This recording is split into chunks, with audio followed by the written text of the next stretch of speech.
Hello, my guest today is Svitlana Potapenko, NEC Fellow in the Gerda Henkel program.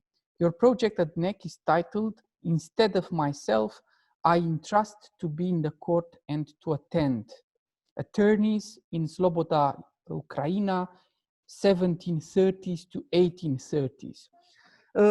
Please tell us more about the genesis of your project. Actually, my project came on the one hand from my previous topic, the topic which I was conducted during my university years, and after that then I was a PhD student.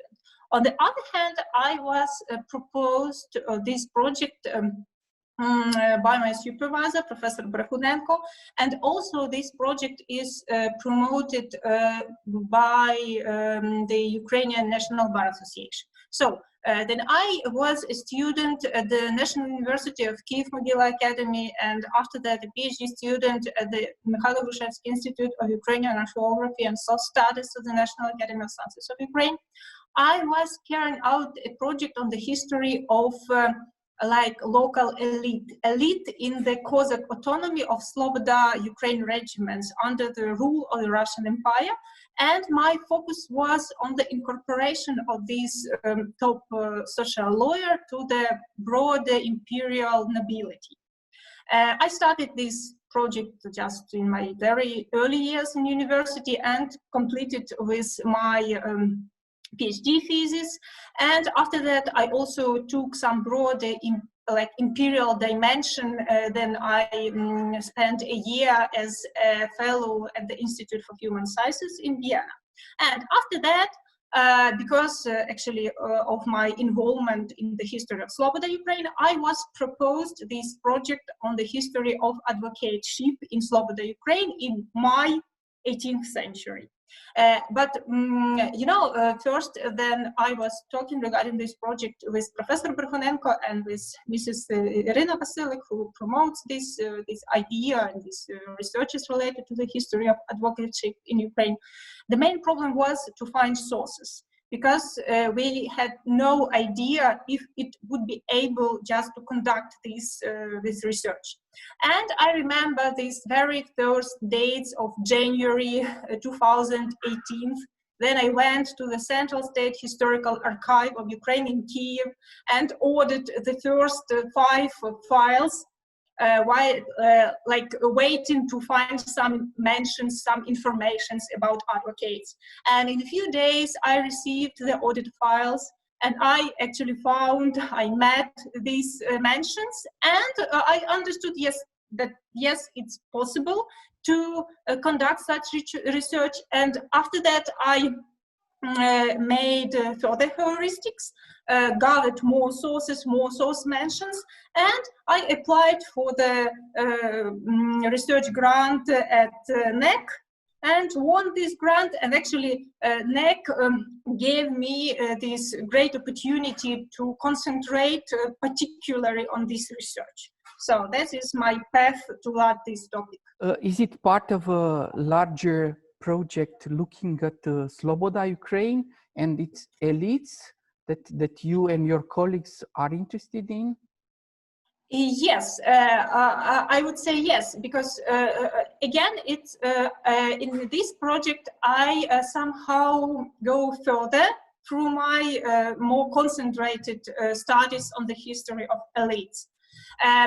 If we take broader, the history of Sloboda Ukraine now is quite popular, I would say, not as much as the history of the neighboring Hetmanate, actually the Cossack state, but anyway, we have scholars in Lviv, in Kharkiv, in Kyiv, who are engaged in more deep research on the history of Sloboda Ukraine. Because again, you know, the history of the Hetmanate is quite well known, I would say. We have many sources which were published in the 19th century, and now this topic is very attractive, very various aspects like demography, the history of justice, the history of everyday life, microhistory, I don't know, relations with the Tsardom of Moscow and the Russian Empire. All these aspects are very attractive for the scholars. And with Sloboda Ukraine, the situation is a bit different because we have only some aspects which are well researched, but anyway, I think that perspectives are quite fine and quite positive for this research field. Are there more sources that you are interested in studying? Do you know about similar archival funds that you would be interested to see?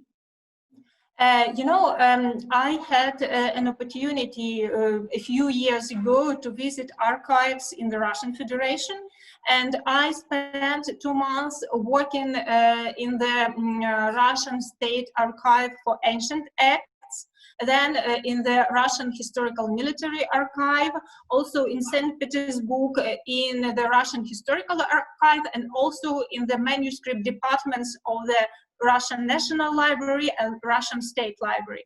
Also the collections which are preserved in the regional archives in Ukraine, like Kharkiv, Sumy, also in Chernihiv, if we take like broader context of Cossack Ukraine. I had an opportunity last year to work not in the Kharkiv archive, but in the department of rare books in the Kharkiv libraries.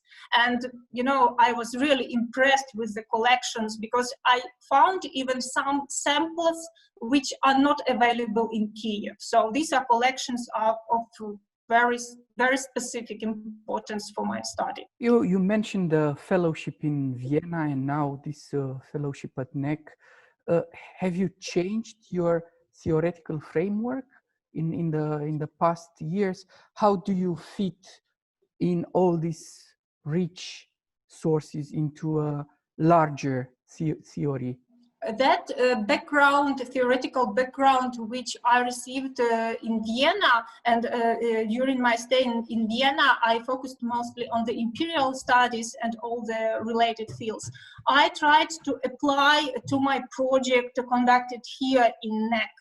And I think it's a great problem, it's a great challenge for every researcher who is immersed in these source studies, to somehow be above all this source information, to collect it, to analyze it. And here in my project, which I work on in NEC, I try to employ not only the option like perspective of imperial studies, but it's still very important for my research, but also to employ this position, like this approach of microhistory, because such aspects like deviations, they are always in the focus of my historical analysis. Or I don't know, like very close reading of these debates of the advocates. I tried to find them to analyze where they of reasoning. So how they try to purify their client, to turn the provisions of the legislation to their own favor. So certainly it should be to include more methodological tools, to apply new methodological tools, but I still feel like, to try to balance between the sources and the methodological side of my research. How do you balance between writing for an Ukrainian audience and writing for an international one? What's your priority now? It's another great challenge, and again I confront this challenge for the first time in Vienna, because it's a completely different experiences. Then I'm writing a text for my Ukrainian audience, for my Ukrainian colleagues. I know that they are completely aware of the context I'm writing about. So they know, just at least in general, but they know the history of Sloboda Ukraine, the specific of this region in comparison to the Hetmanate, to the other peripheries of the Russian Empire. So then I'm writing an article for my Ukrainian audience, for the Ukrainian periodics or a chapter for a book.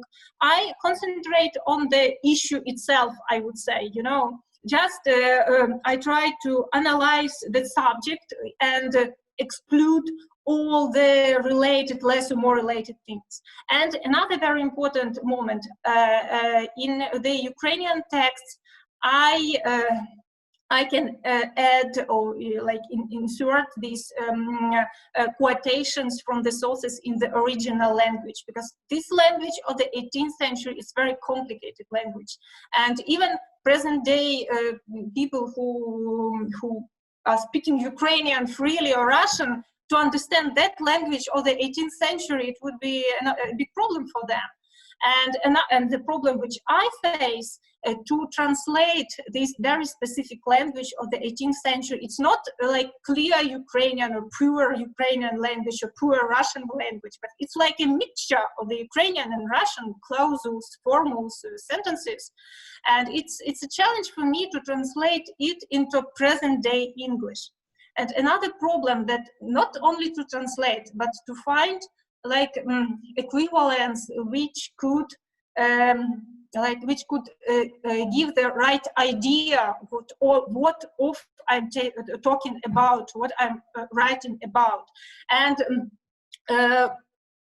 certainly, and that was one of the earliest stage of my project here in NEC.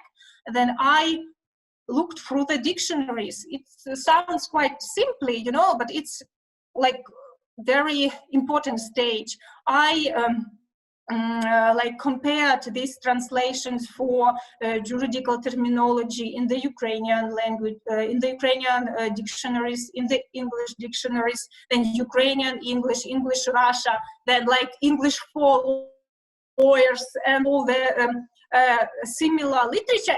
Again, it sounds quite strange for a researcher, for an academic researcher, but without this background, it's simply impossible to express your thoughts in quite a proper way, and express your thoughts on the one hand, and again translate sources, because without sources, without these quotations from source, I think I lack, you know, I lack this zeitgeist, I would say, you know, this feeling of the time, or the specific time of the 18th century.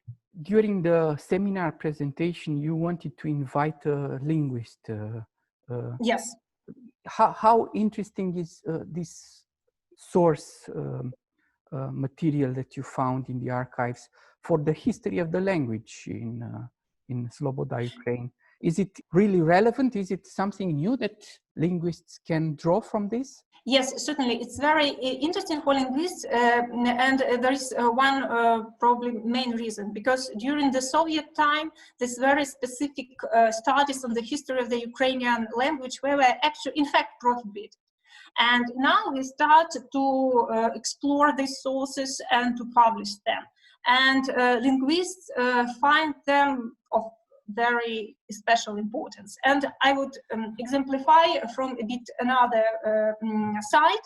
My parallel project, the history of the Razumovsky's family, a noble family, actually not noble, but ruler family from the Hetmanate. And my second volume, which appeared just in January this year, it includes sources like poems which were composed by a Ukrainian philosopher, Mikhailo Kozaczynski. And in Vienna, then I had this research trip to Vienna. We had a presentation which was hosted by Mr. Greco Razumovsky, and I invited also Professor of Slavistics of Vienna University, Professor Mikhail Moser, and he actually finds these sources of special importance because, you know, again, there are very many stereotypes on the history of the Ukrainian language, but also there are many stereotypes on the history of Russian language, especially this time of the 18th century, then this standard version of Russian language was created, I would say. And from this point of view, sources of the 18th century, as much from Sloboda Ukraine as from the Hetmanate, in respect of the history of the Ukrainian language and Russian language way, are valuable, and they give some new information, you know, some new data, and also some new, I would say, ways and paths to research further. What's next for you? What project will you work on in the next years? You know, I have some ideas, and it depends on many circumstances around me. But anyway, I would like, it's like very task for me to develop this topic on the history of the advocates to some monograph. And now I even thinking about monograph in English. Probably it would be like a very complicated task, but anyway. But at least in Ukrainian, I'm supported in this idea by Professor Viktor Brehunenko and by Mrs. Irina Vasilik, like to not to stop on the level of article, but to develop to some book, some study. And regarding the Razumovsky project, I'm thinking about the third volume, but if I decide to compile this third volume, it would be necessary to include sources in many languages, not only in Ukrainian or Russian language, but also in French, also in German. And for this reason, I'm thinking about, you know, to engage colleagues in Ukraine, also in Austria, and to some cooperative work, to some collaboration around preparing this third volume. But again, it's just like projects, like ideas, but I hope I'll succeed to manage with all these tasks. This was a special year with the COVID-19 pandemic, but how useful was it for you to be in Bucharest at NEC and to be part of this interdisciplinary group of scholars? I'm really grateful to NEC and to Gerda Henkel Foundation for this opportunity to spend 10 months working on the project, you know, because it's a great happiness for a researcher to have this opportunity to focus on your scholarly work. I find this year very productive, very fruitful, and my thanks to all people who helped me to, you know, to spend this beautiful year, this wonderful year in Bucharest. Okay, thank you, Svitlana. It was very nice talking to you. Thank you. Good luck with your projects, yeah?